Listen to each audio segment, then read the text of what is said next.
have to read. Okay, so one of you has to read. Yasmin, will you read today? Yes, please. Go ahead, but it is not. But it is not with this deep and moving word of God to man, but rather with the first necessary rays of light on the path, directed not like that of the soul, but to the intellect, that the exposition begins. Not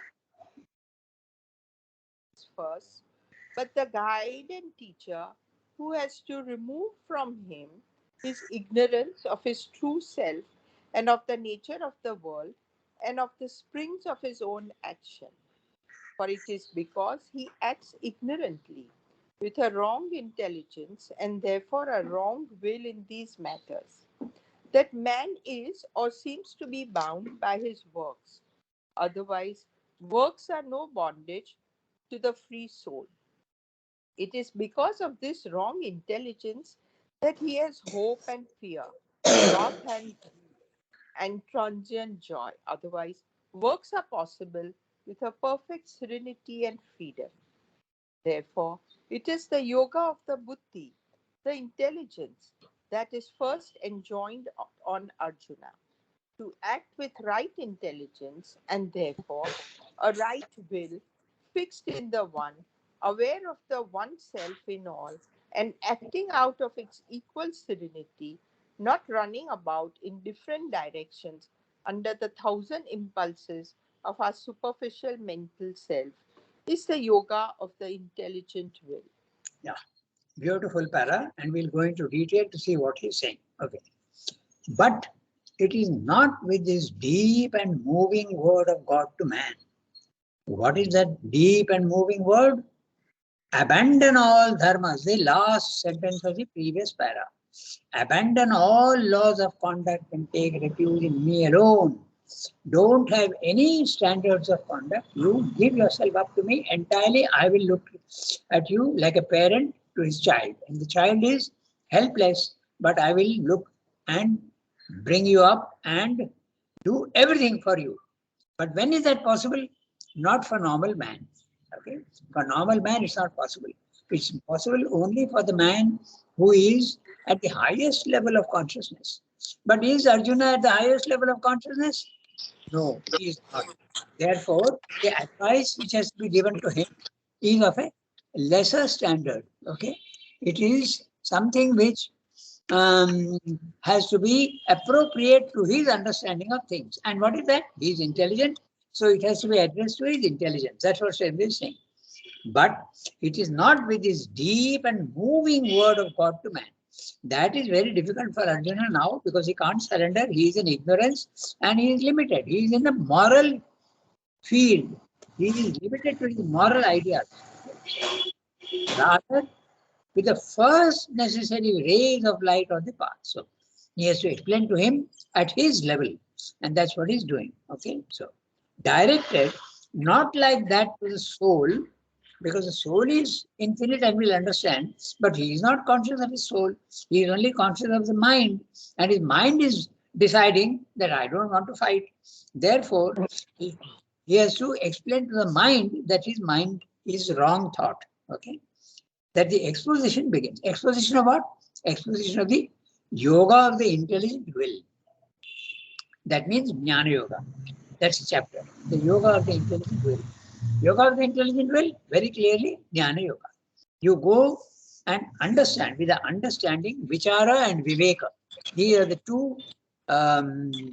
two elements of Jnana Yoga. Which are think what is the right and what is the wrong, which is the permanent and which is the transient. Reject the transient and go to the permanent. And Viveka, discrimination. Okay, so he is not talking to the soul, he is talking to the intellect. That's why it's an intelligent will. Okay, and it is intelligence. It's not the ordinary man, the mind of man. It is to the mind of man which is awakened to some extent. Okay, so that the exposition begins. Exposition of the yoga. Not the friend and lover of man speaks first, but the guide and teacher. Now, what is the friend and lover of man? Lover is also Ananda, but it is not the Ananda aspect, because Ananda aspect is at the highest level, the personal aspect, but he is as a guide and a teacher at a lower level. Okay, so in fact, that's a interesting thing about the Gita. It gives you guidance at all the levels. That's the interesting part. Okay, it advises people who are at a normal level of consciousness, those who are even at no yogic consciousness at all, and those who are turned towards religion, and those who are turned towards yoga, and those who are already realized souls. The Gita is applicable to all, particularly that is brought out in the last chapter of the essays on the Gita. So he is not. But Yeah, Rangada, yeah. however much you explain to the mind, unless there is some faith, it won't understand, right? It won't understand fully. You are right. Fully. But it is a progress. Now, slowly you understand part, and as you go on applying that part, the understanding grows larger, larger until you understand at the end everything. Of course, we can't understand everything fully. But if he addresses the soul, it is even more difficult. So he has to first address that part of the human being which is likely to understand. Okay, and that's the mind. That's exactly what he's saying here.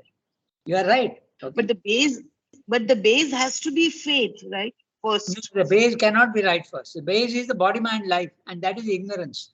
So slowly, slowly it has to rise. The base of normal man is ignorance and identification with body, mind, life. He is not aware of his soul. So through that base of ignorance, he has to slowly climb towards the base of the soul. That takes time. So he is addressing the base of the ignorant man first. And that's exactly the point. That's why he's not a friend and lover, but he's a guide and teacher at a lower level. Okay? He's addressing himself to the mind. Okay? Because that's the best part of him. So, of man speaks. It's a gradation. Remember the gradation, no? That's the whole thing. The guide and teacher who has to remove from him his ignorance. There you are. He is in ignorance and he has to remove. So first of all, that part of the mind which is capable of understanding what he's saying, even if it be to a certain extent, he is addressing the mind of Arjuna. His ignorance he has to remove of his true self. First of all, you come to know the theoretical aspect. Okay, then you have to make it a practical truth. So you are speaking of the practical truth, but that will take time. He has to start with the lowest. Okay, has to remove from him his ignorance of his true self and the nature of the world. So he neither understands his true self nor the nature of the world. He doesn't understand. He sees only the forms, but not the divine presence in the world. He does not see. And of the springs of his own action. Now that's very interesting. What are the springs of his own action? In man, the springs of action are ego, desire. In other words, it is mostly the vital, that is the springs of his action, and will. Okay. So these are the springs of his own action at the lower level. But at the higher level, what does it become? The springs of action come from the highest level. The divine is the spring of action, and he tells you what to do and not to do. So first of all, he has to remove the ignorance. Don't identify yourself with body, mind, life. Understand your own self is a real part of you, not your body, mind, life. That's what he has to explain to him. Okay, that's why he goes into what is death and what is the soul. All these things he goes into. He was to remove from him his ignorance of his true self and the nature of the world and of the springs of his own action. The springs of action at the lower level, as I said, are his ego and his desire. Okay, but at the higher level, it becomes guidance from the divine. For it is because he acts ignorantly with a wrong intelligence and therefore a wrong will in these matters that man is or seems to be bound by his works. Because he is not bound eternally. He is bound apparently, but he can get rid of his shackles. He can get rid of his chains. Otherwise, works are no bondage to the free soul. The soul which has realized that it is not the body, mind, life, is free and there's no bondage. It can continue to, after realization in the spiritual planes of consciousness that you are the self, you can continue to work in the physical world, unlike the ascetic who rejects his body, mind, life, not interested. But Srila is saying you can continue to work in the physical world without attachment. Your senses will not affect you. The senses will be like the sea, calm, quiet, and all the rivers and all the rivulets are coming into the sea, but do not affect the calmness of the sea. The sea remains absolutely still. The river comes and merges into the sea. It does not disturb the sea. So that is exactly what happens. All the desires enter into man who is realized, and when he is realized, these desires coming into him absolutely leave him unaffected. He remains absolutely calm and quiet. That's what Shiva is saying. Okay. In fact, the Gita is saying it is because of the wrong intelligence that he has hope and fear, wrath and grief, and transient joy. All the dualities. When you are subject to your body, mind, life, you are subject to the dualities. If you have pleasure, you are bound to have unpleasant experiences also. You will have sorrow. If you have a good will, there are times when you will also have bad will. Okay? These are all the transient, the dualities of the physical world. Therefore, so he has hope and fear, wrath and grief, and transient joy.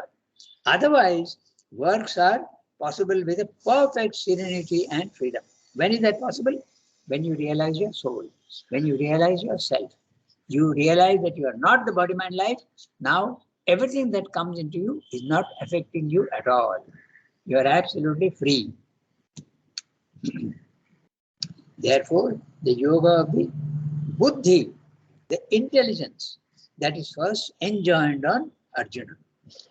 To act with right intelligence, with discrimination and viveka, and therefore a right will fixed in the one, aware of the one self in all, and acting out of its equal serenity, not running about in different directions under the thousand impulses of a superficial mental self, is a yoga of the intelligent will. So, beautifully, he has defined what is the Jnana Yoga. To act with right intelligence, not with wrong thoughts. And what is the right intelligence? That the divine is everywhere, transcendent, cosmic, and individual. That's it. And therefore, a right will fixed in the one. You have to see the divine everywhere. And if you see the divine everywhere, you will have no enemies, you will have no sadness, because the divine is there everywhere. That's, you are absolutely calm and quiet, serene. So I'm using the word equal and serene. Equal to success and failure, equal to sorrow and pain and pleasure, equal to everything, dark and light. Not running about in different directions like the normal human being. The normal human being is subject to the dualities and is running about in different directions. Okay, under the thousand impulses of our superficial mental self. The superficial mental self is your outer nature, and he's talking only of the mental self here, the Manomaya, not the Purusha, but the outer nature. Manomaya Purusha is the inner mind, that is different. It is the yoga of the intelligent will. The intelligent will, Jnana Yoga is, you have to see the oneness everywhere, remove your identification with body, mind, life, try to think of yourself as a soul, and try to bring it forward or rise to the self. There is a rising vertically out of your body, mind, life, or going deep into yourself, horizontally into yourself, and find your soul. That's what he's saying. So it is being addressed at the lowest spiritual level to Arjuna. Okay, so we can go to the next para. There are, says the Gita. So, Sunki, will you read? I don't know if she's there. Yeah, she's Yes, there. yes, I will. Go ahead, read. There are, says the Gita. There are, says the Gita, two types of intelligence in the human being. The first is concentrated, poised, one, homogeneous, directed singly towards the truth. Unity is its characteristic, concentrated fixity is its very being. In the other, there is no single will, no unified intelligence, but only an endless number of ideas, many branching, coursing, coursing about, that is to say, in this or that direction, in pursuit of the desires which are offered to it by life and by the environment. Buddhi, the word used, means, properly speaking, the mental power of understanding. But it is evidently used by the Gita in a large philosophic sense for the whole action of the discriminating and deciding mind, which determines both the direction and use of our thoughts and the direction and the use of our acts. Thought, intelligence, judgment, perceptive choice, and aim are all included in its function. For the characteristic of the unified intelligence is not only concentration of the mind that knows, but especially concentration of the mind that decides and persists in the decision. Vyabhasaya. While the sign of the dissipated intelligence is not so much even discursiveness of the ideas and perceptions as discursiveness of the aims and desires, therefore of the will. Will, then, and knowledge are the two functions of the buddhi. The unified intelligent will is fixed in the enlightened soul. It is concentrated in inner self-knowledge. The many branching and multifarious, busied with many things, careless of the one thing needful, is, on the contrary, subject to the restless and discursive action of the mind, dispersed in outward life and works and their fruits. Works are far inferior, says the teacher, to yoga of the intelligence. Desire rather refugee in the intelligence. Poor and wretched souls are they who make the fruit of their works the object of their thoughts and activities. Yeah. So he has started now teaching and what he has to do in the Jnana Yoga. Okay, so there are, says the Gita, two types of intelligence in the human being.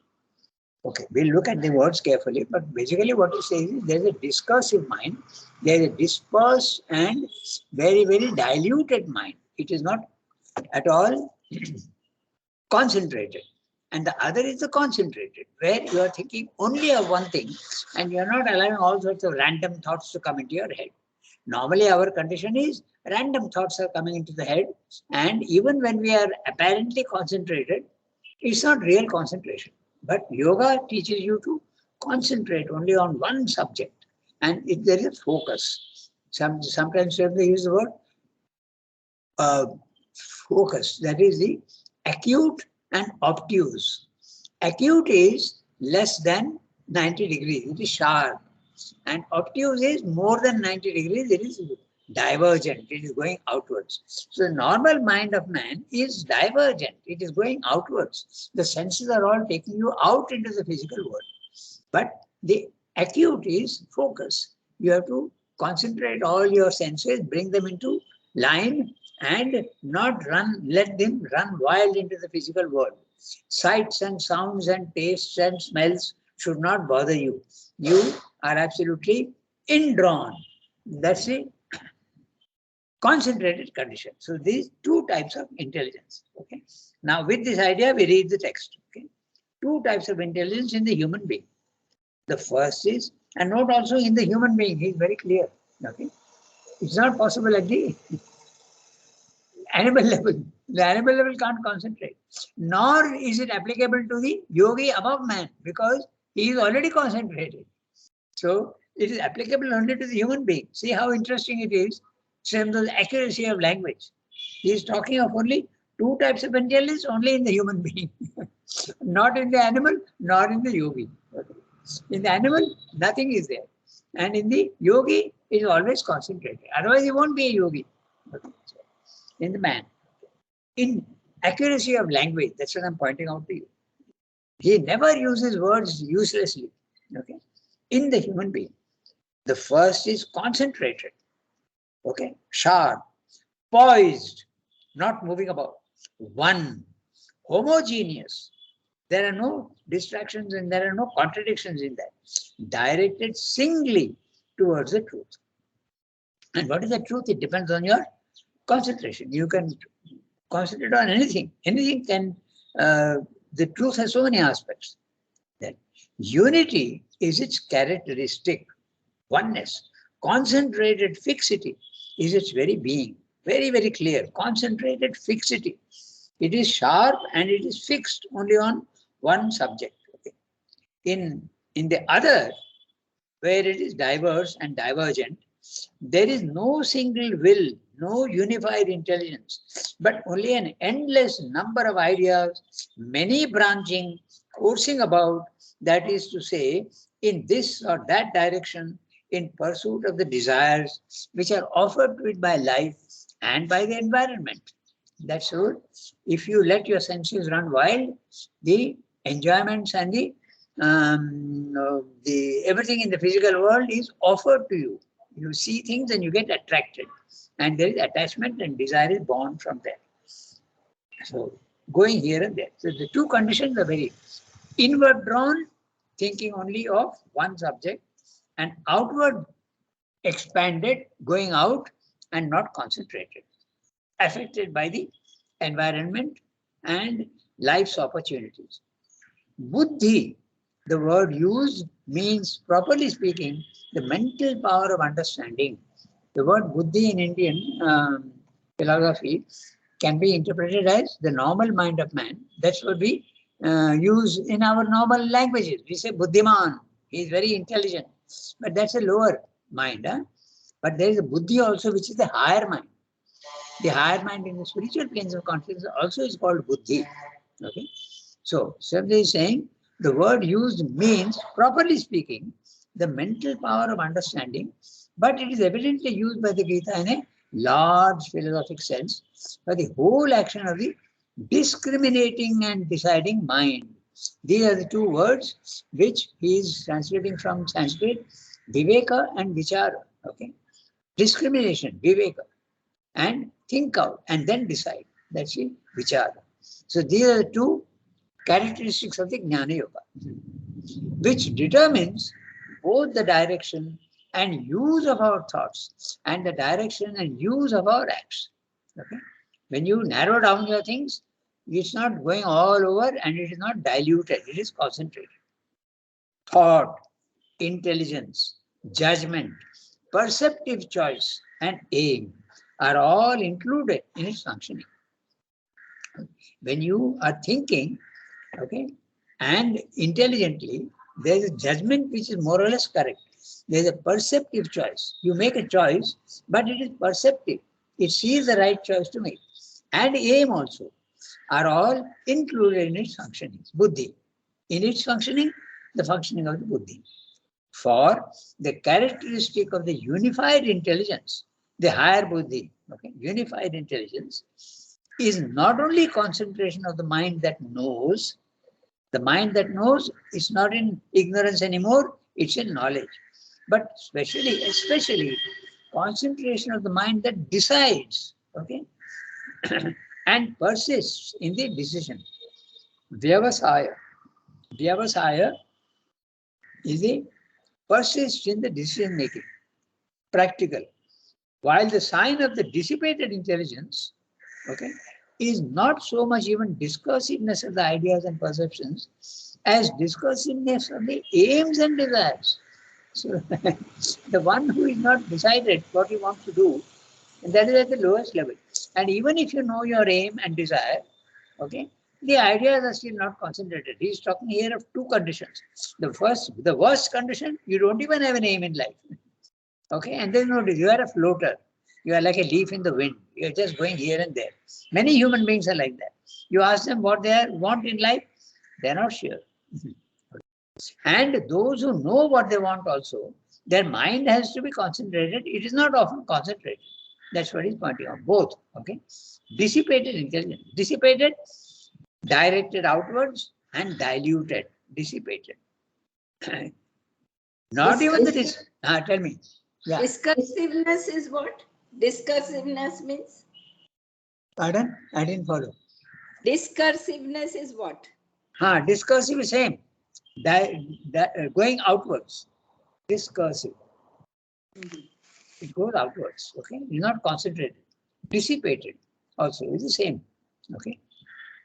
And the ideas and perceptions are discursiveness of the aims and desires. So he is talking of two levels. You remember what Mother says? An aimless life is a miserable life. So you must have an aim. But depending on the quality of your aim will depend the quality of your life. In the science of living, Mother's first sentence itself.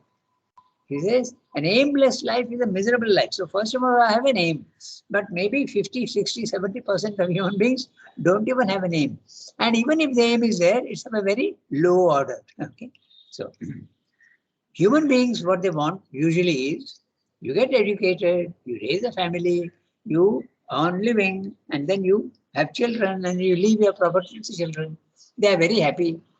Okay. That's the aim. Very, very ordinary level of the aim. So that's what I'm saying.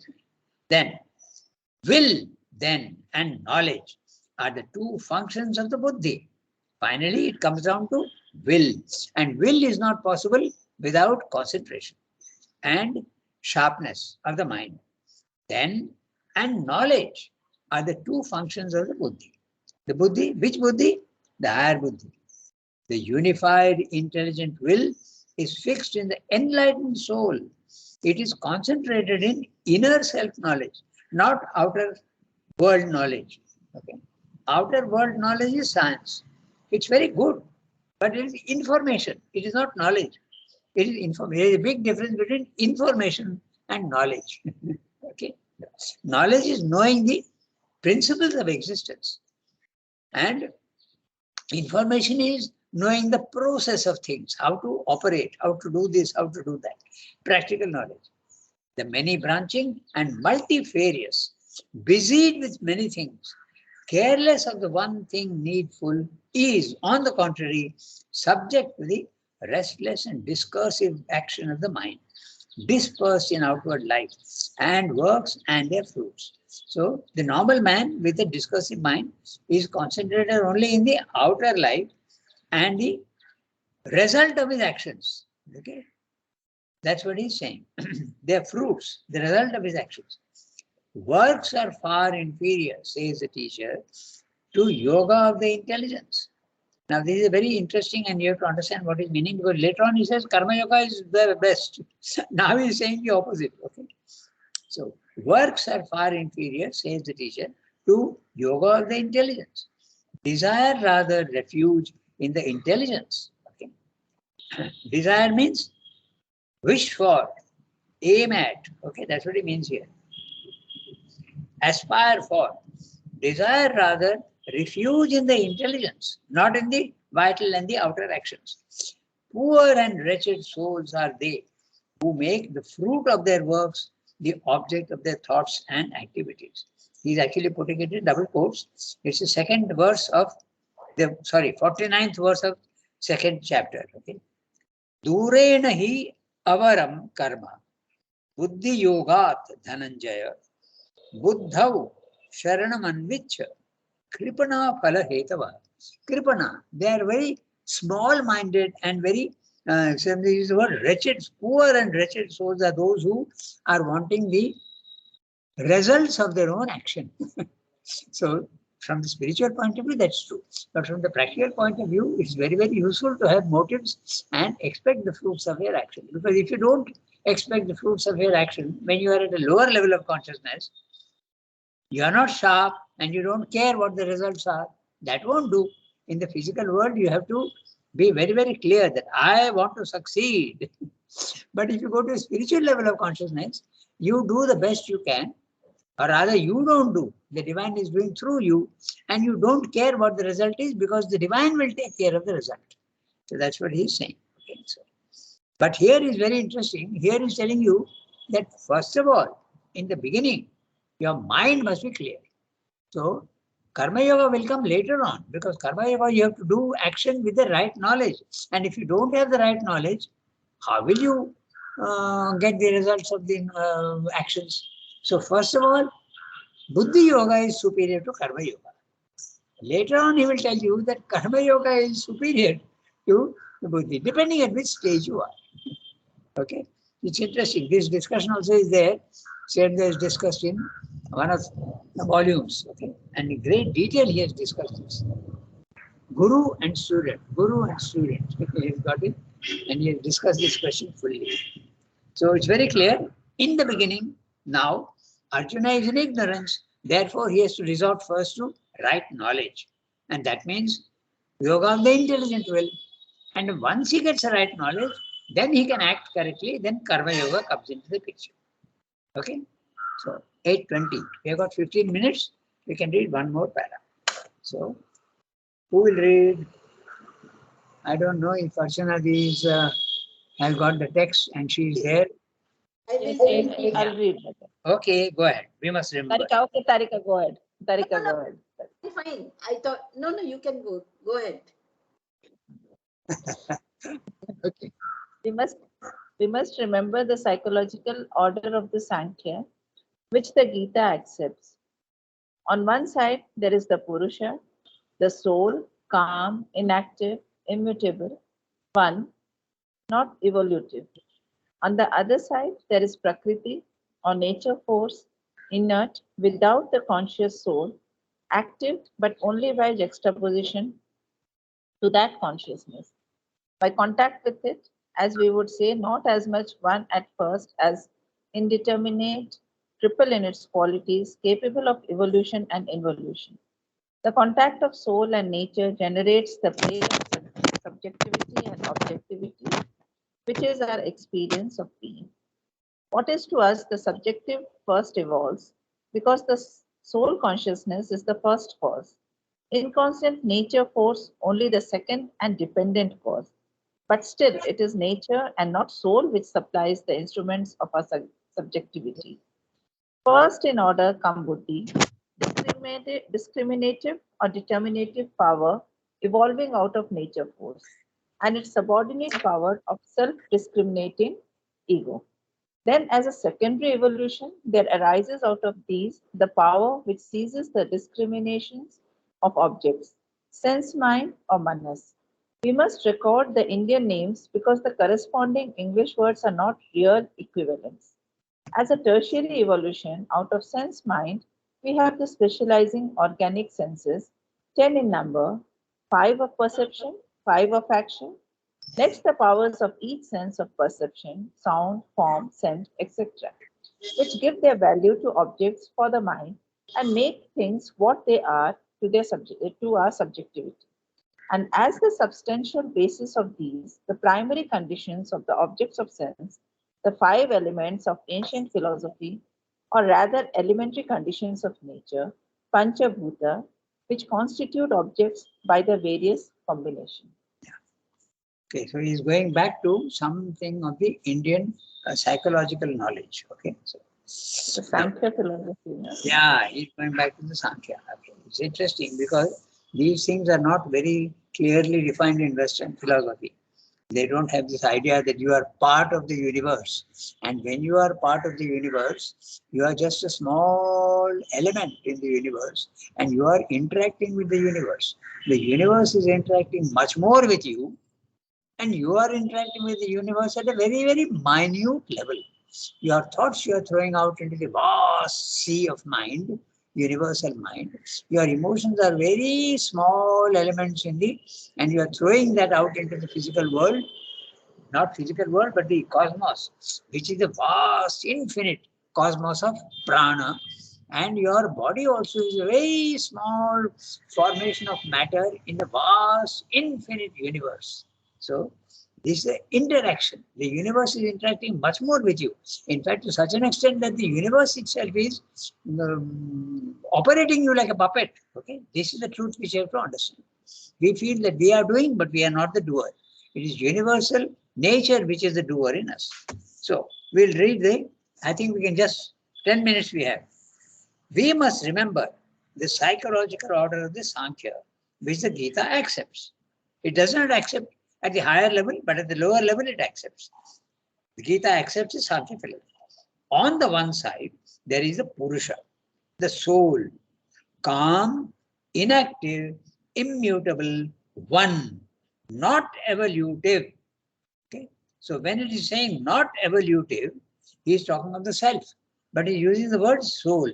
Calm, inactive, immutable, one, not evolutive. It's not the psychic being, huh?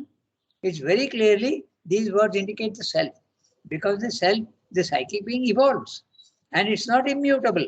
It is identifying itself with the body, mind, life, and thinking that it is acting. Okay. In the beginning, the psychic being is like that. Okay. So he is talking of the self, very clear. Okay. He is using the word soul in a very general sense. Okay. In the sense of Jivatman. Okay. So this is the self, not psychic being. Not psychic being. Okay. On the other side, there is Prakriti or nature force, inert, without the conscious soul. Inert means not conscious, okay? Active, but only by juxtaposition to that consciousness, by contact with it, as we would say, not so much one at first as indeterminate, triple in its qualities, capable of evolution and involution. The soul is not evolving, the self is not evolving, but the nature force. Which is the nature force? Very clearly, at the universal level, the world of matter, the world of prana, universal, and the world of mind. These are worlds which exist universally. And in man, these universal worlds become individual beings. Matter becomes the body, the universal prana becomes a vital being, and the mind, universal mind, where thought is the ruling element, it becomes your individual brain and mind. Okay? So that's what he's saying. And that is evolutive. It is changing. Your body, mind, life. And what is it subject to? It is first indeterminate. Okay. In other words, matter is indeterminate. Indeterminate means without any features. Triple in its qualities. Sattva, Rajas, Tamas. Remember? Mind, body, life, and mind. Triple in its qualities. Triguna. Okay. Capable of evolution and involution. So the universal nature is evolving very clearly. First there is matter, then there is life, and then there is mind. And in the individual also it's the same. You have a body first, and then slowly the senses come in, life comes in, and then finally you have the mind also which comes in. So this is what he's saying. Soul and nature. They are in contact, although they are always separate. Okay. And that what is the nature of that contact? It is exactly like the cinema screen and the images being thrown on it. Okay. When you are in the higher experience of the self, there are no images coming onto the screen. You become the screen. Wide, infinite, absolutely immutable calmness without features. Okay. And it identifies when the images are being thrown on it, the screen is showing these images. And that is the condition of the psychic being which identifies itself with body, mind, life. Body, mind, life is giving you images. And the soul thinks that yes, I am acting. Okay. And it takes the form of the ego. So this is what is being said. Okay. The contact of soul and nature generates the play of subjectivity and objectivity. Subjectivity, your soul, and objectivity, your physical, the body, mind, life. Okay, very clear. Subjective, soul. Objective, body, mind, life. And you seem to confuse between the two, no? Most of us are not aware of our psychic being. So there's confusion. Which is our experience of being. What is to us the subjective first evolves because the soul consciousness is the first cause. Inconsequent nature force only the second and dependent cause. But still, it is nature and not soul which supplies the instruments of our subjectivity. So, subjectivity also is of two types. You are thinking you are a body, mind, life, and you are thinking yourself to be separate from others. That's the first subjectivity. The second subjectivity is when you become aware of your soul. That's what he's saying. But the first subjectivity is always the body, mind, life. First in order comes buddhi. Okay? Discriminative and determinative power evolving out of nature force and its subordinate power of self-discriminating ego. Then, as a secondary evolution, there arises out of these the power which seizes the discriminations of objects, sense, mind, or manas. Okay, what he's doing is he's going according to the Sankhya philosophy, starting from the highest level and coming down. Okay, so he's going first, this is the Purusha and nature coming together, first produces buddhi, and then there is the manas. Okay, then there is the ahankara. Okay, so these are the things that evolve in the Sankhya philosophy. First there is the buddhi, then there is the manas, then there is the ahankara. Okay, so these are the way it is coming down. Manas is the sense mind. Okay, which is that part of you which is the interpreting the senses. Now he's saying we must record the Indian names because the corresponding English words are not real equivalents. As a tertiary evolution, okay, out of sense mind, we have the specializing organic senses, 10 in number, 5 of perception, 5 of action. The 5 of perception are our eyes, ears, nose, tongue, and skin. Okay, the normal 5 senses. They are what are called the Jnanendriya. They give you jnana of the physical world. Then the 5 of action are the karmendriyas. This idea is absolutely absent in Western philosophy. You are part of the universe and you are interacting with the universe. The universe is interacting with you through your senses and you are interacting with the universe through your karmendriya. And what are they? Your hands. My hands can produce an effect in the physical world. I can pat somebody and he will be very happy. I can slap somebody and there'll be an effect in the physical world. I can use my legs also for the same reason. I can kick a football, there is an effect in the physical world. I am interacting with the world. Okay. So hands and legs. Then the 2 organs at the lower end of the body. Okay. For reproduction and for rejection. Okay. The 2 organs. You are also interacting with the world. No? And then finally, the one that we normally don't understand, your speech.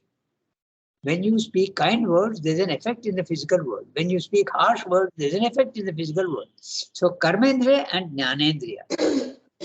So these are the as a tertiary evolution out of sense mind, okay, we have the specializing organic senses, 10 in number, 5 of perception, 5 of action. So Srinath uses the words inferent and efferent. Inferent, the knowledge of the world coming in through your senses. If your senses are not there, knowledge of the physical world won't come to you. You are understanding the universe only through your senses. Therefore, it's very defective. Your understanding of the universe is very defective. Why? Because the instruments of knowledge, your senses are very defective. You don't see everything. You don't hear everything. Very limited. Okay. Then the others. Next, the powers of each sense of perception, sound, form, scent. You remember I gave you a chart long ago. Okay. It was in Sankhya and Yoga. I gave you a chart. Okay. Okay. I'm showing you on the camera, but I don't think you have the camera. But there, this chart which I gave you. Okay, this one. If you have the camera, you'll have to see that chart. This is the Sankhya philosophy that is talking about. There is the the 4 things that evolve in the Sankhya philosophy is first of all buddhi, then ahankara, then manas, and then chitta. Okay, these are and they produce the 5 jnanendriyas and the 5 karmendriyas. Okay, so where was I? Yeah. I've lost the page. Just 1 second. I think it was 98. No? Yeah, 88. I've got it. Yeah. 97. So, yeah, I've got it. No, my page is different. No? My page is different. I've got it. Okay. Then next he's saying the evolution. Okay. The evolution is in nature. Okay. So evolution and involution actually.